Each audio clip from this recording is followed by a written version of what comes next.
Welcome to episode 14 of the Imperial Tides podcast. I'm here with my dad and Simone, and we're going to talk about Star Trek The Wrath of Khan. How are you doing, Simone?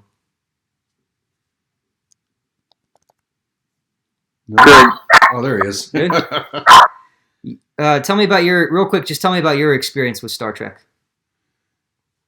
I don't know. I just see it on the television when I pass by in the kitchen. So Well, I don't know. I don't have any knowledge regarding these movies. Well, you're looking forward to. Are you looking forward to learning more? Yes. Same with the Star Wars movies. I think it's fun. Yeah, and Dad and I will cover those too sometimes. So cool. And what about you, Dad? You glad to be back, Padre? Glad to be back. I think my voice is a little bit better this time. So let's see if it holds out for. Let's see if we can make it less than an hour this time. Less than an hour? Yeah, I don't have long of a. So we'll try it for 45 minutes. How's that sound? 45 minutes? Yeah. Oh, okay, yeah, sure. If that works for you. So let's start then. All right, let's get right into it. What do you rate Star Trek The Wrath of Khan out of 10 and why? I give it a 10 out of 10 for everything. Really? Production value, storyline, artistic direction, relevance, Cultural relevance? cultural relevance, and just its place in the, it's very iconic in not just Star Trek culture, but just modern culture. Everybody knows Wrath of Khan just about. Right. You know. And where do you rank it among the 5 original series movies?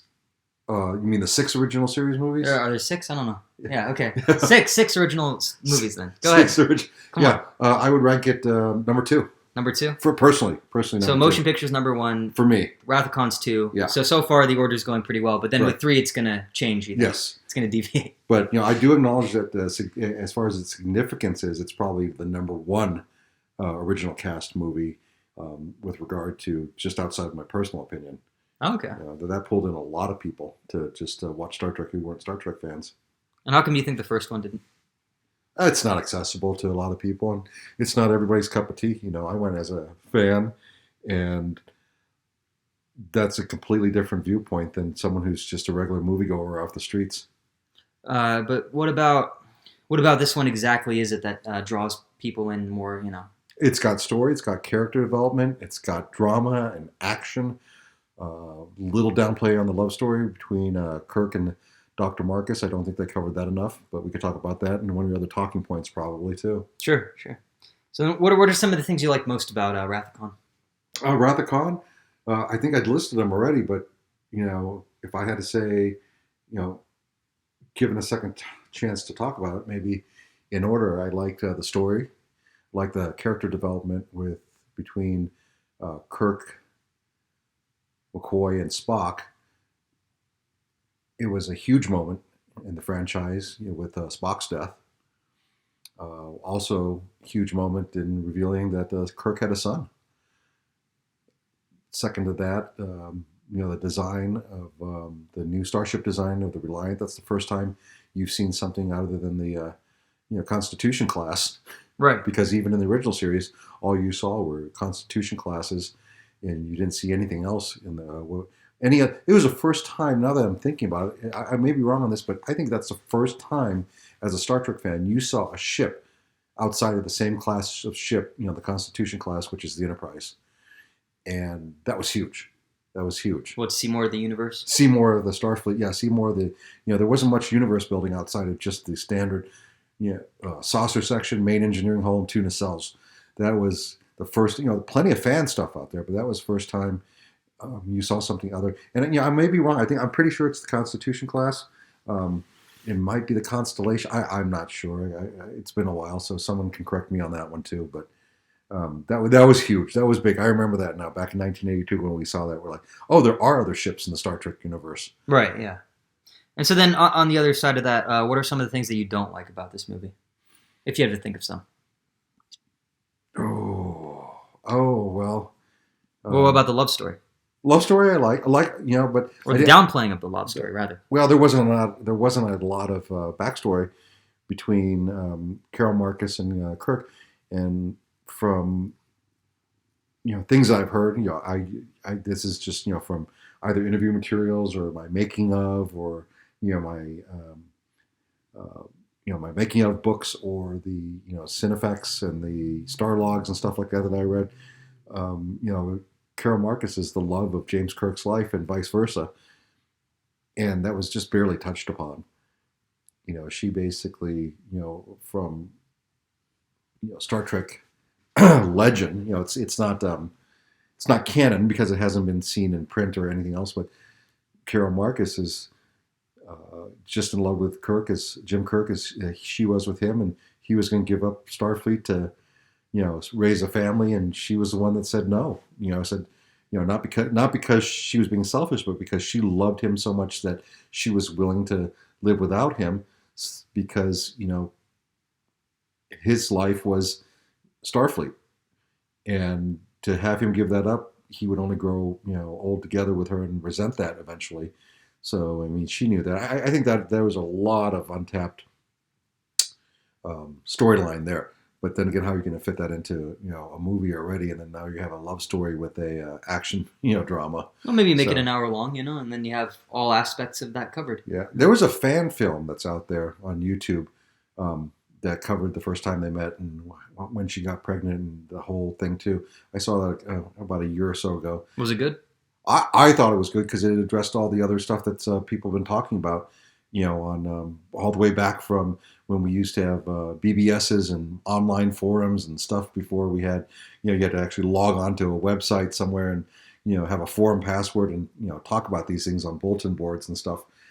And that fan film was probably the best interpretation of the, prequel for the Carol Marcus and Kirk story that I've seen. Yeah, it's really good. It's not that long either. Production value is not bad either, so we can give that a watch actually. Yeah, sure. Actually, after this, we could watch that instead. Cool. Yeah. I'd have to find it though. Yeah, but that sounds like something that I would be interested in doing. Yeah. Mom might actually watch. Oh, because it's a little more romance-based. Oh. Yeah, maybe. So how about this? Do you think it was a good idea to kick Gene Roddenberry off the project when it was in development? Do you blame him for the reason, do you think he was the reason why the motion picture did poorly or lukewarmly? I did not know he got kicked off. I thought he basically gave the reins over to Nicholas Myers.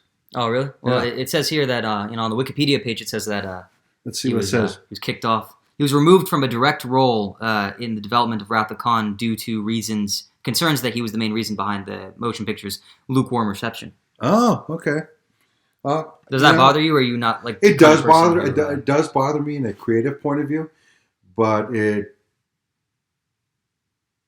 doesn't bother me in the fact that maybe had he been on the second one, I would have gotten a movie that I liked again. Oh yeah. But the studio wouldn't have gotten the movie they liked, and then that way, and if that had happened 2 in a row, then we may not have had the rest of the other 4, and then everything exactly. Came after. Yeah, and everything. So. We wouldn't have Generations. We wouldn't have. Maybe the franchise would have died. So maybe things just worked out the way they were meant to, I guess, in terms of the industry and all the other factors. I guess, but then again, we have a movie that never was that I don't know that I may have liked it just as much as I liked the motion picture, the first one. Well, his concept was about how they have to go back in time to stop the assassination of JFK. So it was going to be a little more that kind of sci-fi as opposed to the kind of sci-fi that they go with in this. It says right here. In Roddenberry's plot, he wrote his own sequel to the motion picture. The crew of the Enterprise travel back in time to set right a corrupted timeline after Klingons use the Guardian of Forever, whatever that is. Guardian of Forever. I am the Guardian of Forever. So they do it to prevent, the Klingons prevent the assassination of John F. Kennedy, and I guess that leads to all sorts of problems. Yeah. So it would be more historically based. That sounds boring. Sounds boring to you? Sounds boring. Not accessible to most people? No, it sounds more like a good episodic, fare than it does or like edutainment maybe or something. No, it sounds like a good episode, but it doesn't sound like a good full-length motion picture. So you think he's kind of like George Lucas in the sense that if you let that creativity go unchecked or whatever, it can lead to some weird things. But then again, I mean, they're different people, but they're different people, different franchises. George Lucas, what the studios never fail to understand is that they could sink twice the budget into Empire. They could have sunk twice the budget in Return of the Jedi, and they still would have made that back. But they had their doubts because it was revolutionary or whatever. Yeah, whatever. Yeah. By Return of the Jedi, they should have just given him twice the budget. Yeah. I think that's kind of why he went off and just did Lucasfilm on his own because he didn't want to be hampered by that anymore. And he was right. He puts out stuff like Phantom Menace He puts out stuff like the prequels, which are basically generally regarded by me as just crap.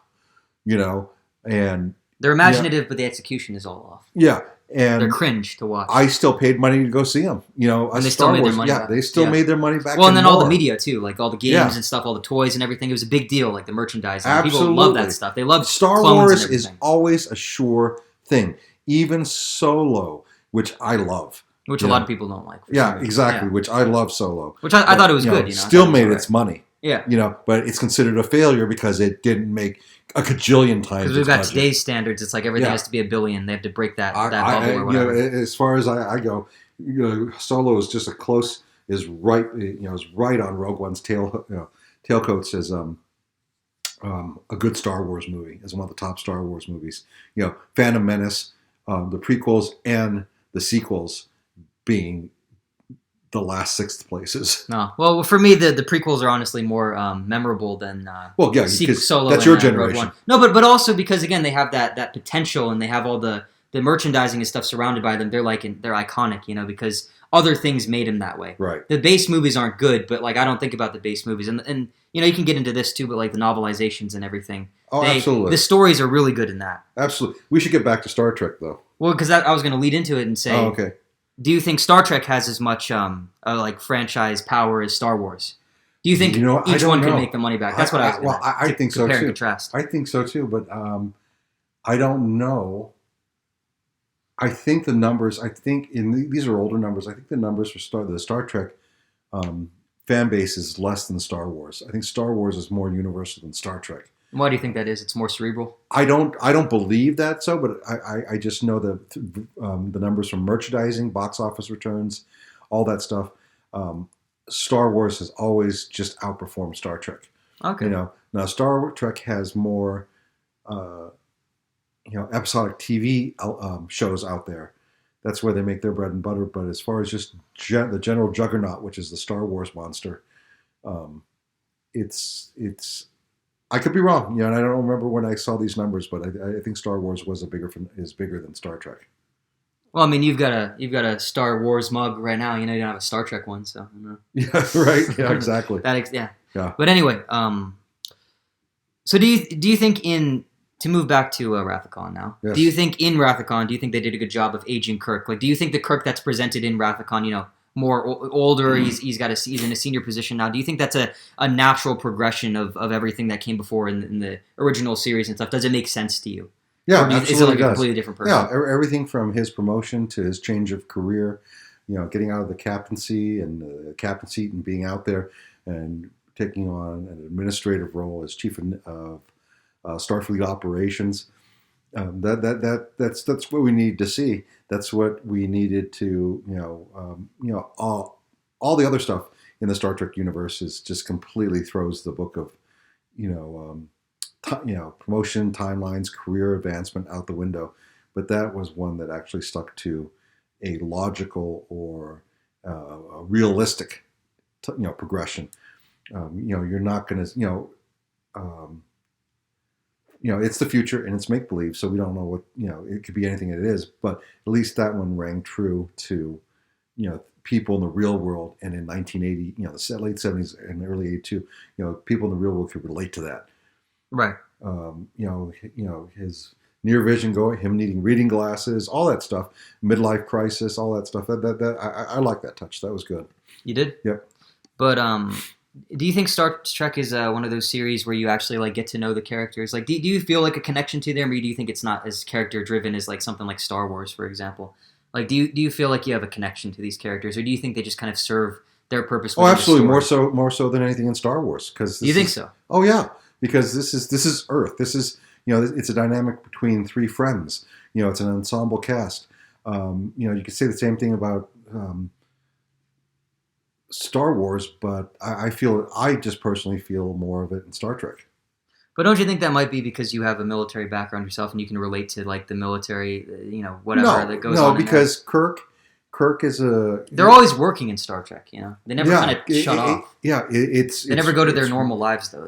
It's the closest analogy in a sci-fi fantasy that you can pick to the dynamics, basic human dynamics of friendship.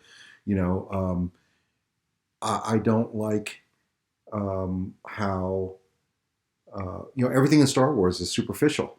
It's like, oh, you meet Han Solo. He doesn't like Luke. Luke doesn't like Han. They go. But they have a relationship. They have a relationship, but it's built through rescuing the princess. Yeah, but Luke helps him. Luke helps Han. Yeah. Okay. Then they bond in the trash compactor, and then Han warms up finally, and starts calling him kid and stuff. But then he leaves with the money, but then he comes back to save him at the Death Star. So then, what's what distinguishes that from Star Trek? Then what's that was 90 to 100 minutes that you saw or less of Luke and Han, and you had how many episodes of Star Trek to subtly build into a longer character history, and a longer relationship.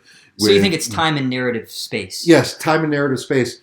And then I don't really agree that Han Solo was a fantastic leader. You look at Empire Strikes Back, and he is belligerent, demeaning bully of a leader. The way he addresses everybody else on Echo Base. That's part of his personality, though. No, and everybody goes, "Oh, he's a scoundrel." All these wine o'clock women, go, "Oh, it's so he's a scary." Well, no, I mean, he basically only cares about Luke and his close circle. He at no point in any part of the franchise, and comment if I'm wrong, point me out, because I'll admit that I overlooked something. At no point is he about the greater good. Directly. Indirectly there is, we got to save, we got to destroy the second Death Star, we got to get the shield jump. But no, it's always about him and his close circle. He does not have empathy for those outside. So then what makes Kirk a good leader? Empathy? Well, Kirk, he thinks about the big picture. He thinks about whole systems and civilizations. There's more than enough, examples out there of him being, just a better human being. Okay. So you think he's more decent then? No, I can't say Han Solo isn't as decent. I'm not saying that at all. I'm just saying I'm not seeing it. You're not seeing it. I'm not seeing it. So with what you're presented, you don't exactly. Feel that. Okay. I know, and I'm not talking about the novelizations. I know in the novels, he's you don't get to see all the father, the friend, the husband that Han Solo is with Leia and his children and stuff with the what we call legends now in the expanded universe. He's really a good guy, but you don't see it in the movies. Well, because movies love to cut shit down for time and pacing, quote unquote. And your question is related to how I feel the relationships and the relatability goes. From what I'm seeing just on the screen. So I'm not addressing the movies. The novelizations. Did you ever read the novelization for Wrath of Khan? Because you did for the motion picture, right? No, so you've never read it before. Do you think it would add anything? Just going. I'm sure. I'm sure reading something in print and creating building a world in your own head, is always going to add something. But for you personally, do you care? Would you ever Sure, if someone wants to send it to me, I'll read it. I just didn't care to buy it. So it's not a priority for you. No, you would rather buy the tech books and stuff and the behind the scenes movie books as opposed to a novelization. Yeah, I didn't need to. But why is that though? What's the reason? Because I didn't feel like I needed to immerse myself in that world any more than I had from just my visit to the big screen. The movie gave you enough. The movie gave me enough. Have you seen the director's cut of Khan? Is there a director's cut? I don't think there's a director's cut of Khan. I haven't seen it. Have you seen the deleted scenes and everything? And the bonus features and stuff? No? No, other than just what we watched right before the movie. Right, yeah, okay. So, well, now let's shift gears a little more. Let's talk about the acting. Do you think Shatner and Montalban, who, play, of course, Kirk and Khan, respectively, do you think they're overacting? Do you think that helps or hinders the movie overall? I think it absolutely helps. That's the signature of these movies. So that makes it more memorable for you. That's what makes Wrath of Khan. That's what makes Kirk and Khan who they are. It gives it panache. It gives it style. It wouldn't be the same. It completely would not be the same movie if not for, as they say, if it wasn't for Montalban and Shatner chewing up the scenery. So you think it would be maybe too serious or just kind of boring if it wasn't for that? It would be what does that add? It would complete. What do stripes to zebras add? What do spots to a leopard or a jaguar add? It makes it what it is. It is just I don't have the words, or the skill to eat. So it's too fundamental for you to even articulate. Yeah, it makes it what it is because of who they are and how they act. So it's kind of like how some people would say like Tim Allen is like Buzz Lightyear, or like or like for the prequel, the reason why they don't want to like change up Star Wars, it's because people see Luke as Mark Hamill. They don't want to have like Sebastian Stan be another actor for that. Is it kind of like would you equate like act? I guess so. Would you equate for that like in Star Wars it's like actor and character? Would you equate character and acting for Star Trek as well for Kirk? Like can Kirk be the guy from Wonder Woman, or is it always going to be Shatner for you because of that acting? No, I'm going to really upset a lot of people, but I think Chris Pine, the guy from Wonder Woman that you speak about, is also Kirk. But you just said that these movies wouldn't be what they are without but it wouldn't be the Wrath of Khan if you redid it with Chris Pine. They did redo it with Chris Pine though, to a certain extent. It's not the Wrath of Khan. It's completely different. But Spock still dies and everything, doesn't he? They still have those beats. They still touch upon the same ground. It's a completely different movie. You think so? Just like a '67 Corvette is not an '82 Corvette. They're still called Corvettes, but they're just two different vehicles. Well, these movies are two completely separate vehicles. We are talking about the Wrath of Khan, and the Wrath of Khan is the Wrath of Khan because of Shatner and Montalban. But then why do people get so mad, when they redo them and everything?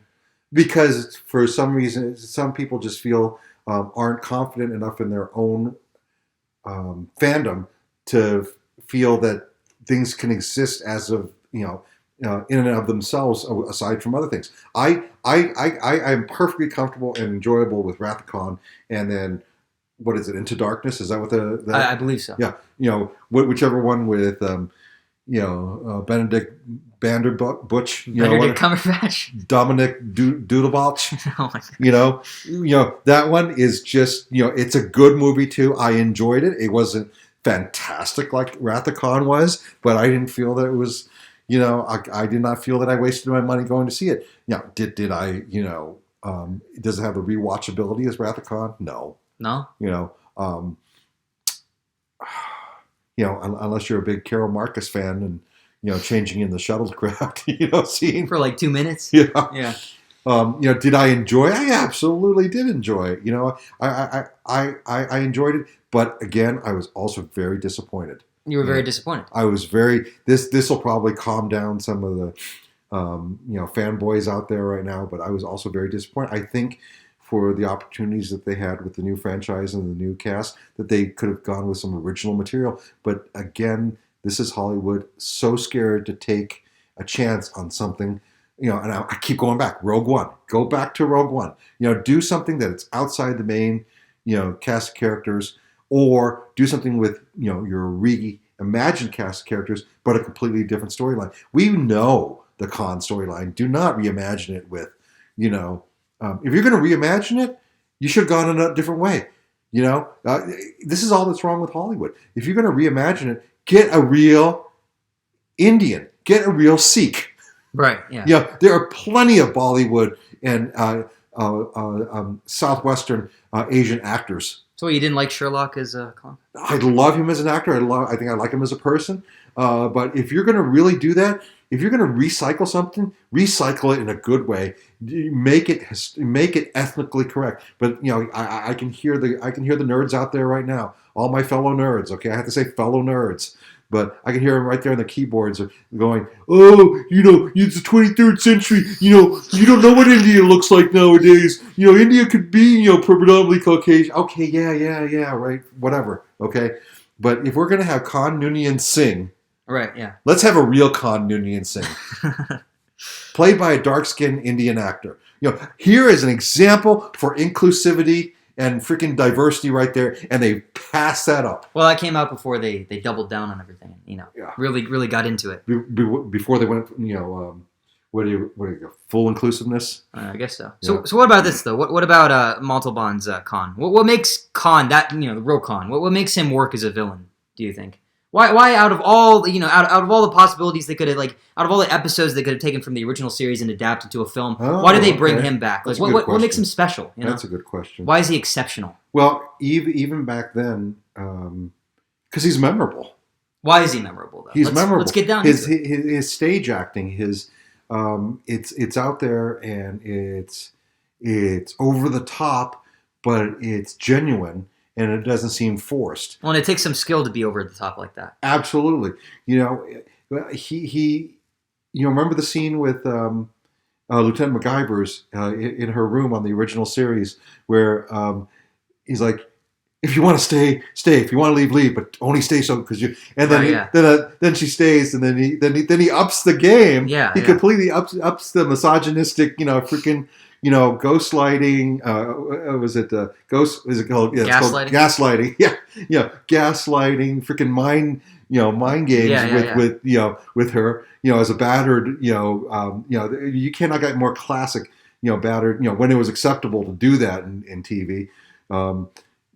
Which just still even makes me uncomfortable. What, battered wife syndrome? Yeah, battered wife syndrome. Oh, okay. It makes me uncomfortable. It made me uncomfortable watching it back then. It makes me uncomfortable rewatching it with you. Well, he's a bad guy, though, so that's the point. He's a bad guy, but, it's just... The psychological manipulation, that's one of his main aspects. Yeah, one of his main traits. And him upping the game with her and saying, now you have to beg to stay. Yeah, he makes her ask him for permission to stay. Yeah. Oh, and let's go complete back. 180. Let's go back to another thing. Okay, you said one thing I didn't like about Wrath of Khan. One thing that I didn't like about Wrath of Khan is that he kept talking about his beloved wife.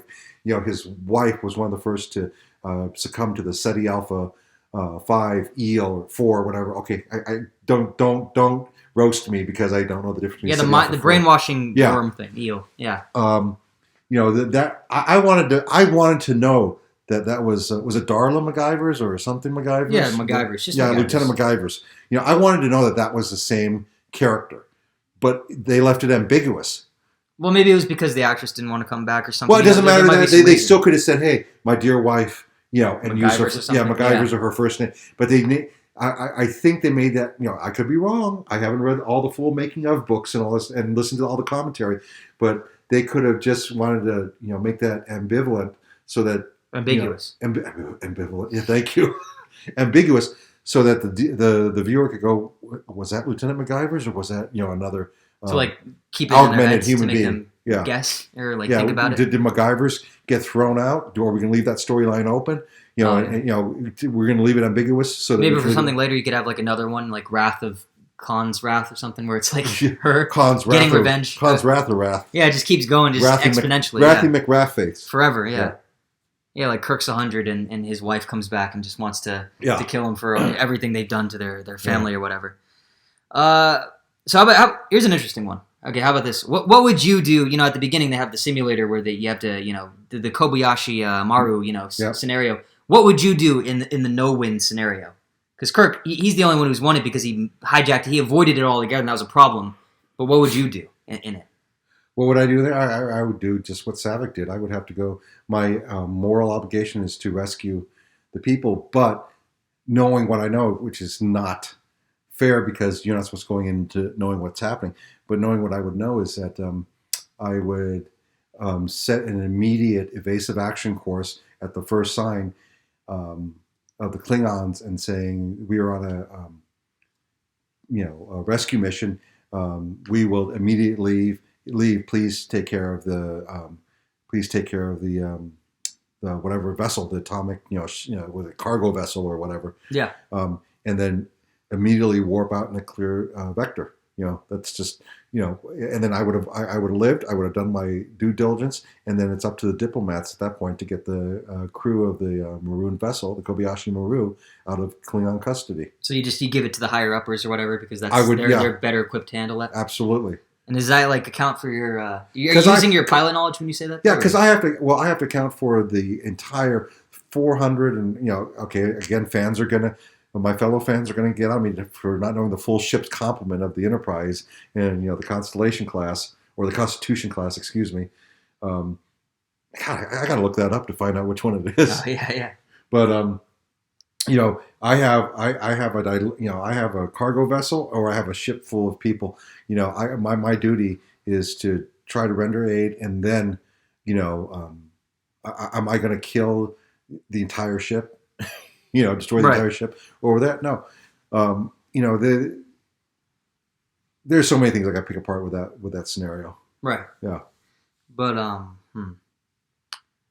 But it's simplistic for the time, for the late 70s, early 80s, and it's simplistic. It's a simplistic scenario for just quick storytelling for Okay. a 2-hour time frame. So within the overall narrative, it works. Right. Okay.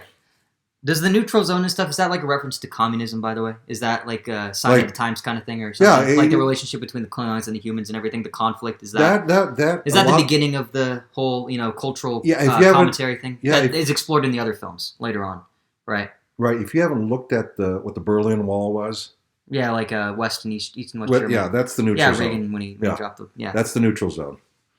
So... Yeah. You caught that the first time you saw it too, or did you not? Oh, it's so obvious. It is? Yeah. It's like on the nose? Yeah. Oh, okay. And what was that like in the news and stuff on a regular basis? So like people would have gotten it because they were constantly exposed to it. It was on TV and stuff, and it was a big deal. Like it was in the cultural consciousness at the time. It was, basically, the 70s and the 80s, we still had the Cold War, so the neutral zone was basically anything that had to do between, the Federation being the West, the Republic, democracy, and just, fascist, and it wasn't a direct, it couldn't be too on the nose because...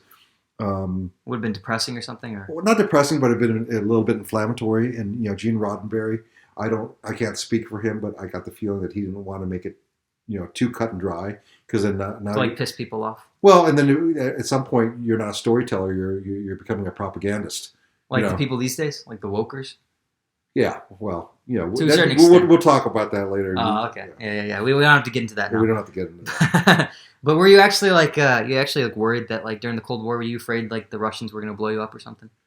Oh, your mother and I, we didn't know whether we would be we would be dead from a nuclear winter or speaking Russian. Was it a real possibility, or did it feel that way? Like conflict? Okay, it felt that way as a grade school, a high schooler, and once I got into college, and I was in ROTC, and then then 20 years in the military, it began to feel less and less that way. But until the Berlin Wall came down, you weren't assured of the future. Really? Well, that's the way many of us felt. So were you satisfied when it came down? Like, was it like a big moment? Absolutely. Did you like pop out the champagne and stuff and have a absolutely? Good time? And then that created its own set of problems too. Do you like Reagan for doing that, or? I don't think Reagan. Or do you think it was just kind of like he took credit for it or something? It just happened on his watch, and he did. He did do things. I'm not saying that he didn't. I'm just saying that just happened on his watch, and it was the economic. It was very unviable for the former Soviet Union to keep up. Basically, and this is what a lot of people say: Reagan outspent the Soviet Union. Oh, Khrushchev. Yeah, So, he outspent the USSR. USSR. I can't say that right. I'm just kidding. Anyway, he outspent them. He broke that country economically. Oh, okay. That's why we have our deficit too. But and then that's when all the former Soviet states started going, hey, we just need to do this. And then that's when Soviet Russia, in Moscow, just finally say, okay, we'll let you guys go and dissolve and be your own independent states, except for a few. Which we're still having problems with right now. Huh. Well, they're having problems with. We're not having problems with others aside from just the refugee issue. So do you kind of feel like, robbed of like a youth and stuff because you spent your whole life up to that point? Not. Like, were you worried about it like all the time? No, it was like always in the background and stuff? Like, it doesn't bother you? Or no, you don't wish it was different? Here's two things. Here's two ways to do it. You could be like your mother, right? We're two different people in that regard. She worries about everything. She's concerned about everything. It affects her in the now. Are you saying mom's a neurotic? No, absolutely not. That's just different personality. She's not neurotic. Right, yeah. Okay? Yeah, she is one of those people that worries about things, and that's not wrong. That's just a different coping mechanism. I don't not worry, but I look at it in the fact that if I worry about something, what can I do to alleviate my worry? Okay, I'm worried about paying my bills. What do I do about that? Oh, I have a job, so I can pay my bills. Okay, have I addressed that? I've done it. So it's you problem solve or whatever. So that worry is solved. Right. But then these other type of people go, well, what if I lose my job? Well, we haven't gotten to that bridge yet. What energy am I expending to worry about what if I don't have a job while I have a job in case I don't have a job and I can't pay my bills? So now you're stacking all these anxieties on top of each other. So you're more like Spock and McCoy. You try to approach it logically.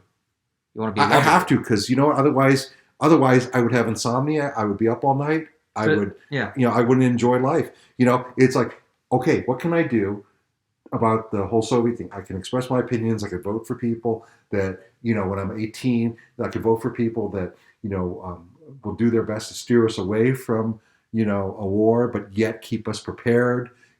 That's what I can do. I can join the military, and I could let myself understand it a little bit more, and I could just be a good person. Does Khan represent anyone in the whole Cold War situation? Oh, Is I'm he sure. supposed to be I'm a sure stand-in for a dictator or something like that? Yeah, I'm sure he does. I'm sure he's supposed to be a mix of all the dictators. Khrushchev, Hitler, Mussolini, Mao Zedong, Okay. Pol Pot, Castro, Che Guevara. Right. But why Khan doesn't have his own T-shirt, I don't know. Oh, yeah. Maybe we should have a Che Khan, T-shirt or something like that. Maybe Johnny Depp and all the Berkeley kids will wear it. Oh, God. No, but okay. So, what do you think the movie would have been better if it was like more focused on that cultural commentary stuff, or was it just good to be escapist with like a few references to I don't think you could. The whole movie was a social commentary. But you think it was subtle enough to where you can enjoy it on a number of levels, where Yes. it's not strictly social commentary, it's also just a movie in and of itself. Yes. Okay. Do they get more into that in like the other movies, like Undiscovered Country and stuff? Is I that don't where know. it comes full circle? Until you started doing this series of You didn't approach it that podcasts, way. I haven't given this much thought in like decades. Oh, okay. Yeah. So this is So now you can look at it with hindsight, though. yeah, and Okay. it's something we could share together, which is awesome. That's good. That's good.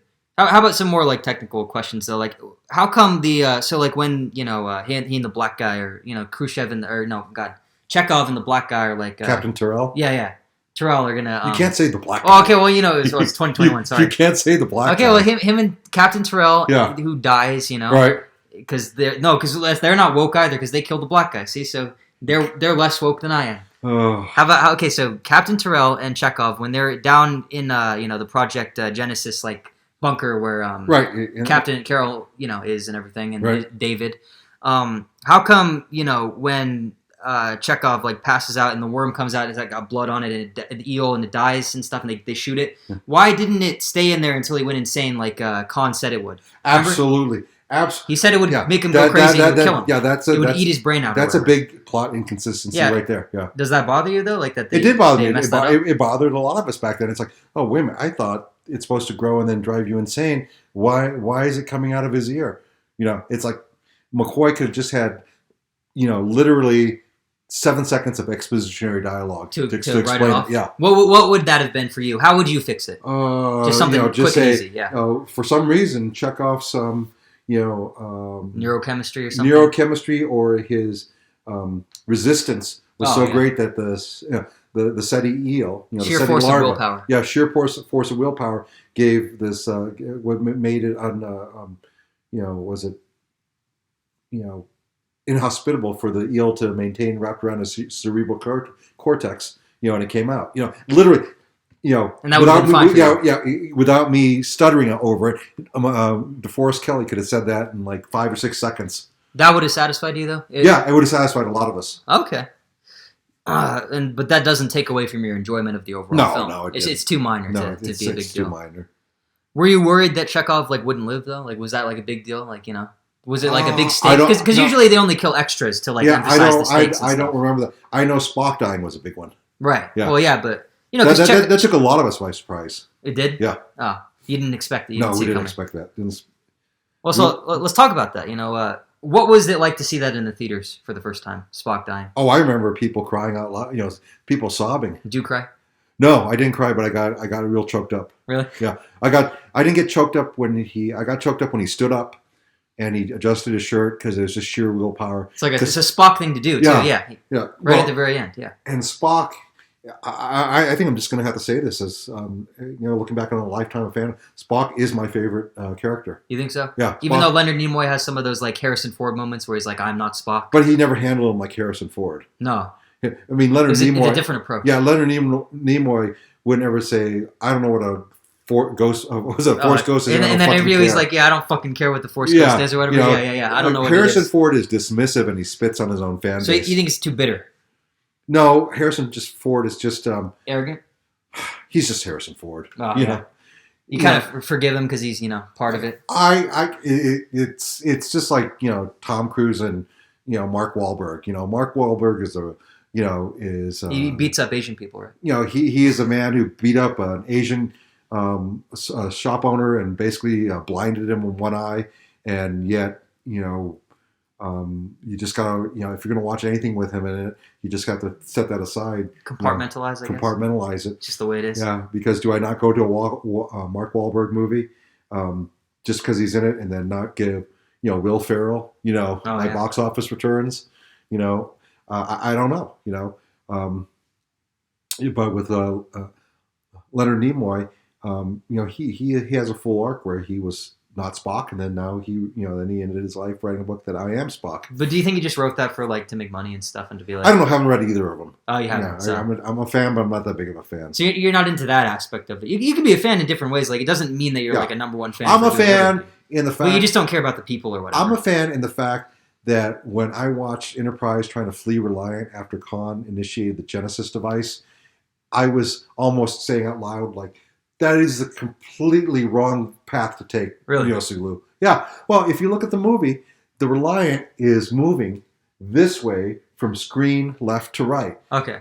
Left to right. Yeah, from left to right. Sulu has the Enterprise following, but then he makes a turn to starboard, to the right, on a perpendicular course to open up the Reliant, where all he had to do was just turn 180, and the Reliant's going this way. He just goes in the opposite direction. He, on impulse power, even if they didn't have warp, would open a greater distance between the Reliant than... And he's taking a perpendicular vector instead of a reciprocal vector to open the distance. Everyone knows the fastest, the way to open up a distance is to go the opposite direction of the way the ship's heading, not in a perpendicular distance. And do you think that was just to keep the narrative going? That was just to block the scene for the special effects guys, I'm sure. Just to make it look cool or something? Yeah. Oh, okay. So. That was just their framing for storytelling thing. But, I'm sitting there looking, going, he had probably... I think from how I looked at it, he had probably less than 180 degrees of turn. Yeah. And then, all he had to do is use his reaction control thrusters, pivot the ship, and I know that can happen fast in the fake Star Trek universe, right? Yeah. And just hightail it, the opposite direction. That would have given him, I don't know, 500, 1,000 more kilometers of distance, of separation, So you said you wanted to end this in 4 to 5 minutes. Sure, we'll start wrapping it up. A couple more questions, and then I'll ask you. Yeah, my voice is holding out. Yep. Yeah, sure. So what about this? To compare this one to Star Trek: The Motion Picture, how do you like the aesthetics in this one? Because I found that I like them a little more, like all those shots of the red and blue. Oh, I like it just as well. I like it. And just as Genesis, like the design of the planet and everything. Yeah, like absolutely. You like and Khan's ship and all that. Yeah, and I love and the other classes of Starfleet. Yeah, the Miranda class, which was the Miranda class starship, which was the Reliant. That, like I said, the first introduction of a non-Enterprise type ship. Right. For the fans in film. We're not talking about the animated series or anything like that. Yeah. Right. I love how they redid the bridge, even though if I was a fan and had if you and I won the lottery and we had to do a bridge, we had 2 acres of land and I had a warehouse or something and we had to recreate the bridge. Oh yeah. I would still recreate the motion picture bridge versus the Star Trek 2 through Star Trek 6 bridges. And is that just a personal thing? That's just a I just like the Sid Mead, flowing organic console lines. Kind of makes it look like alive or something, like more futuristic. That's just my personal taste. Okay. You like green Skittles. I like yellow Skittles. So it's there's nothing you can really. Yeah, nothing better. But I loved the Wrath of Khan bridge. I loved the artistic design on that one. I loved how the maroon uniforms, the field coats. Do you think it was kind of weird for them to do that when red was like the problem back then? Soviet, red. You think that's that's an interesting point. No, do you think because some people said they kind of look like communist uniforms a little bit, maybe because they're more uniform than the original ones were. Yeah, you have different colors for different utilities and everything. Exactly, and I do miss the color coding. Yeah, the color coding. Right. The blue, the red, the green, yellow for command section, all this other stuff. But you think it's a natural progression? Yeah, I thought it was fine. Because Starfleet's changing and everything. So. And we went back to that to next generation anyway. And why do you think that is? I mean, obviously, it's just to make it more iconic or whatever. But like, why do you think that is within the universe? Like, do you think they just tried red uniforms for a while and like the Starfleet was like, nah, screw it, let's go back to just what we had before. Just different production and artistic teams. I know, but like, do you think there's a reason for that? I don't know. You don't want to go that far into it. Because that's not what they were thinking. Right? Yeah. This is like Millennium Falcon fans going, well, you really can't fit the Millennium Falcon inside the full size set, inside the full size mock-up, and that's true because if you look at the full size Millennium Falcon that they the scale is off or something. The scale is off compared to the pit absolutely. Or whatever. And you couldn't stand up inside the full size Millennium Falcon. Those are all separate sets that were in Leavesden or whatever. But that's part of the movie magic is absolutely. You're not supposed to think about. Go back to Space 1999. Those Eagle cockpits do not match up with the Eagle's filming models. Okay, right. They and the Eagle science pods. The scale is just completely off. Is Space 99 like 1999 like another show or something? Yeah, or a movie. Yeah. So it's a British TV show. It's fantastic. Season 1, season 2 can just No. Yeah. And when was that one made? Was that made in 72, oh, okay. 73? So it was 1999 was like the future then. It wasn't like contemporary. Just like Han launched from the Botany Bay in 1996, right? Right, yeah. Or 92, 1996. Yeah. And that book that was written in like the first pilot, remember there was like that book was that his friend, Kirk's friend, the childhood friend was reading. It was like 1992, those poems or something. Yeah. Last major thing I want to ask you though is why do you think the costumes in this are lasted? Why they use these uniforms throughout the rest of the movies, right? So it's like why they're timeless. Compared to motion picture though. Yeah. What makes those ones not timeless? The ones in the motion picture. Single piece jumpsuit with. You can see like their junk and stuff with your junk showing and everything. Yeah. Those can't last. Just like the Star Trek: The Next Generation was, seasons 1 through 3. Those jumpsuits they don't last. They don't hold up either. But the jumpsuits from the last seasons of Next Generation hold up too because they're separate tunics and pants. Oh, okay.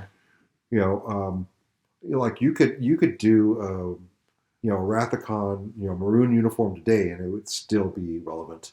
Really? Yeah. Oh, I think so. It does not look dated like the motion picture, uniforms and jumpsuits, or the first seasons of Star Trek: The Next Generation. Those are very dated.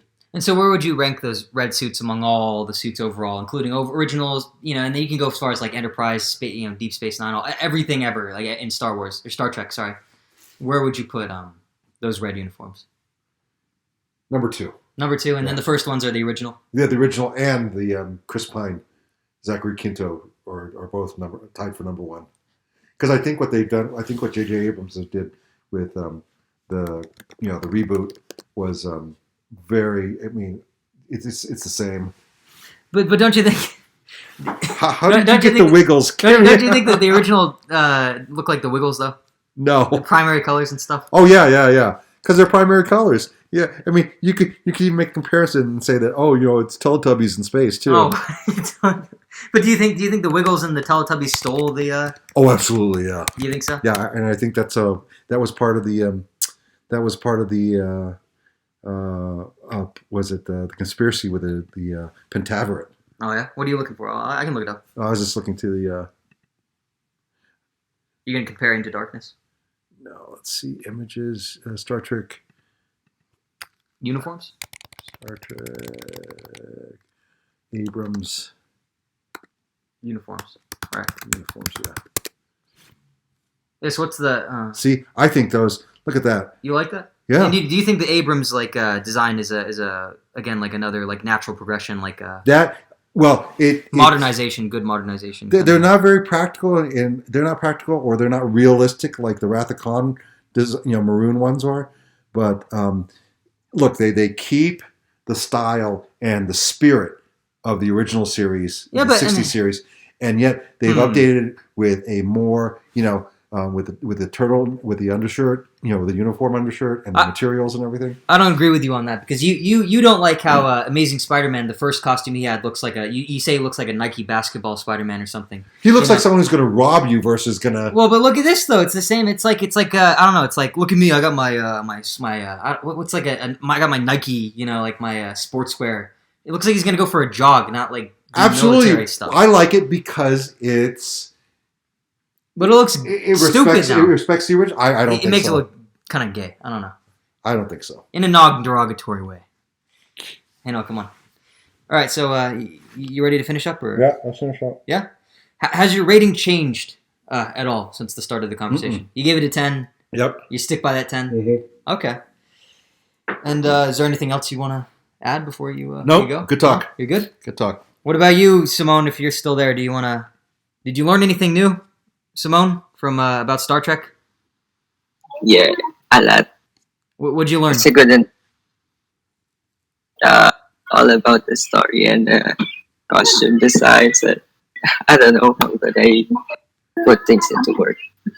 Based on our conversation, would you watch this movie? Sure, that would be fun. Okay, cool. This has been episode 14 of the Imperial Tides podcast. Hope you guys enjoyed. Thumbs up if you did. See ya! Subscribe for more. We upload new videos every week. We're going to finish all the Star Trek movies, so look forward to that. And yeah, peace. Bye.